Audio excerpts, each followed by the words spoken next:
Timbalan Menteri Kesihatan Lukanisman Awang Sauni berkata penekanan tidak seharusnya hanya pada penguatkuasaan undang-undang, tetapi perlu merangkumi pencegahan, rawatan, pemulihan serta sokongan komuniti secara berterusan. Kata Timbalan Menteri, data daripada AADK, Agensi Anti Dadah Kebangsaan, jumlah penyalahguna, penagih dadah dan bahan adalah seramai 192,857 orang pada 2024. 60% mereka bawah umur 40 tahun.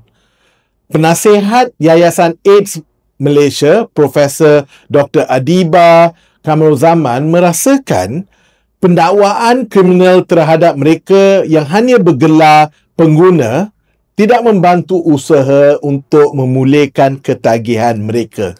Pada masa artis-artis terlibat dengan penggunaan dadah yang mengakibatkan kematian di hotel mewah Kuala Lumpur, permintaan untuk melembutkan hukuman untuk pengguna-pengguna dadah mungkin tidak akan dapat sokongan menyeluruh di Kabinet maupun di Dewan Rakyat. Tetapi arah tuju di kebanyakan negara maju adalah untuk pemulihan dan bukan memenjarakan mereka yang mengambil dadah. Arah mana Malaysia akan pilih? Itu untuk rakyat tentukan.